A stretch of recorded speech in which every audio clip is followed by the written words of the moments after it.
Rate cut की बात करें, जैसे मनीष कह रहे थे कि 100 बेसिस पॉइंट्स का एक कट वो देख रहे हैं आने वाले समय में, अगर अगले साल दिवाली तक मैं आपसे पूछूं तो ब्याज दरों की स्थिति कैसी लगती है आपको? एक और रेट कट आ सकता है क्या, और इनफैक्ट फैक्टर्स क्या रहेंगे जो इंटरेस्ट रेट को तय करेंगे?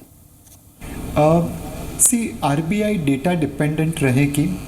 एंड इस वक्त हम मतलब कॉन्फिडेंस से कह सकते हैं कि यहाँ से लेके इस साल के अंत तक मार्च 2017 तक एक 25 बेसिस पॉइंट रेट कट आने की उम्मीद है। उसके बाद किस तरह से महंगाई की ट्रैजेक्टरी शेप करती है, इंटरेस्ट रेट्स में और गिरावट आ सकती है। हमें एक आंख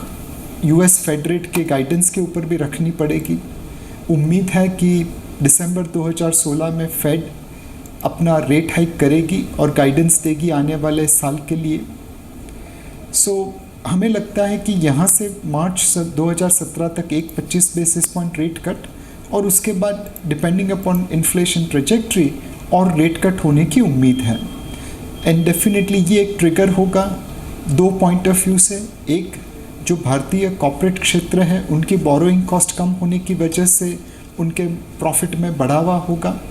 दूसरा, जो इन्वेस्टर्स आज फिक्स्ड इनकम में निवेश करता है और इक्विटी में उससे ज़्यादा रिटर्न की उम्मीद करता है, जब उसे लगेगा कि उसकी फिक्स्ड इनकम रिटर्न कम हो रही है तो ऑब्वियसली फिर वो इक्विटी से रिटर्न की आशा कम करेगा और मार्केट का जो वैल्यूएशन रेशो है, चाहे पी रेशो पकड़ो, price to book value ratio पकड़ो, वो अपने आप थोड़ा बढ़ेगा।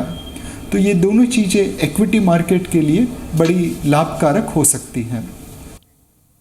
समीर, जैसे कि यूएस के काफ़ी सारे इश्यूज हैं, फिर चाहे वहाँ की यूएस इलेक्शंस की बात करें, यूएस फेड का रेट हाइक को लेकर कोई भी फैसला दिसंबर में आता है, ये सब डेफिनेटली फैक्टर्स है जिस पर बाजार की नज़र रहेगी। अगर मैं आपका व्यू लूँ तो रिटेल इन्वेस्टर्स को फिलहाल आप क्या सलाह दे रहे हैं इस बाजार में, जहाँ काफ़ी सारे ग्लोबल कंसर्न्स भी बने हुए हैं, यूएस इलेक्शंस भी सामने हैं, 8 नवंबर को इलेक्शंस होने हैं, किस तरह का असर आप देख रहे हैं और एक रिटेल इन्वेस्टर को आपकी सलाह क्या होगी? अब उससे पहले ये बात है कि आई एग्री विद यू कि अगर रिटेल इन्वेस्टर को इतना लॉन्ग टर्म नहीं सोचना है या नहीं देखना है, बट लेकिन उसको ये पता होना चाहिए कि अगर 1-2 महीने में मार्केट बढ़ने के बदले 5% गिर जाए तो उसको ये फेथ होना चाहिए कि ओवर टाइम या market has done well, therefore ये टाइम भी निकल जाएगा। अगर गंदा टाइम आया, अगर आप ग्लोबल इवेंट्स की बात करें तो जो सबसे ज़्यादा नेगेटिव इवेंट ग्लोबल मार्केट्स के लिए हो सकता था वो था कि डोनाल्ड ट्रंप बिकम्स प्रेसिडेंट, क्योंकि उसमें इट इज नॉट कि वेदर ही इज गुड और बैड फॉर यूएस, लेकिन इन द बिगिनिंग लोग सोचेंगे कि उनको पता नहीं है उनकी पॉलिसीज के बारे में, globalisation, anti globalisation, tariff increase on Chinese goods वगैरह वगैरह, तो उसके लिए एक्सपेक्टेशन है और थी कि 10-15% मार्केट यूएस की गिर सकती है। लेकिन अब उसका probability of that event itself कम हो गया है। मेरे ख्याल से 20% से ज़्यादा प्रोबेबिलिटी नहीं होगी कि हिलरी क्लिंटन प्रेसिडेंट ना बने, तो उस in that context वो इवेंट भी निकल जाएगा। रिगार्डिंग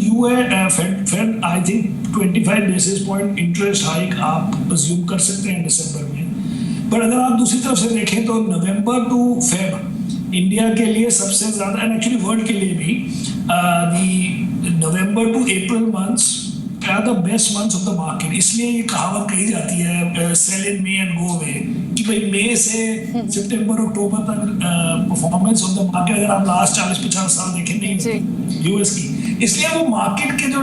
टाइमिंग है आई थिंक इज गुड। अगर आप इंटरेस्ट रेट देखें तो एक और इंटरेस्ट रेट कट मुझे लगता है होगा या इंडिया का या दिसंबर में या फेब में। अगर आप ये डील देखें कि चलो जी एनपीएस की भी थोड़ी प्रॉब्लम कम हो गई है,